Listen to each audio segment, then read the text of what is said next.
ආයිබෝවන් cooking hut එකේ YouTube channel එකට අදත් ඔයාලව ආදරෙන් පිළිගන්නවා. මේ වගේ ලස්සන පාටට ඒ වගේම රසට රසවත් සව් එකක් හදාගන්න විදිය තමයි මම අද මේ වීඩියෝ එකෙන් ඔයාලට අරගෙන ආවේ.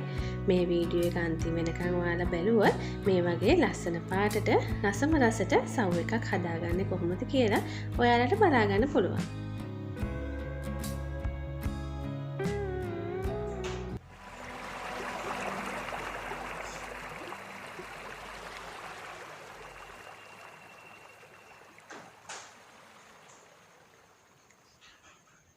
මුලින්ම මම වතුර කප් එකමාරක් රත් වෙන තියලා ඒකට සව් එක රස වෙන්න ලුණු කුඩු ස්වල්පයක් එකතු කරලා වතුර ටික නටනකොට මම වතුර එකතු කරගත්ත කප් එකෙන්ම කප් භාගයක් සව් එකතු කරගන්නවා.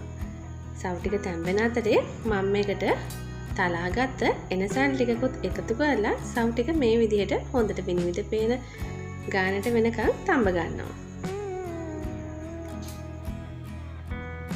දැන් මේ ගානට සව් ටික තැඹුණාට පස්සේ මම කලින් ගත්ත කප් එකේ කිරි කප් එකක් මේකට එකතු කරගන්නවා. මම අද එකතු කරගත්තේ පොල් කිරි. දැන් මේ පොල් කිරි ටිකත් එකතු කරගත්තට පස්සේ මම මේකට හීනියට ගාගත්ත කිතුල් හකුරු තමයි මේ එකතු කරගත්තේ.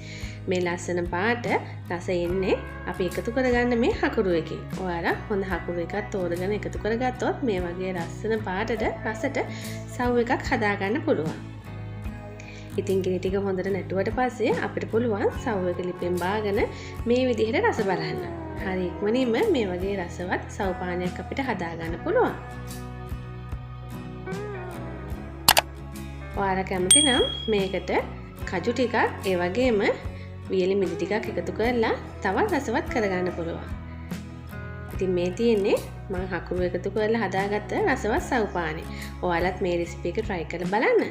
ඔයාලා හැමෝටම සුබ දවසක්.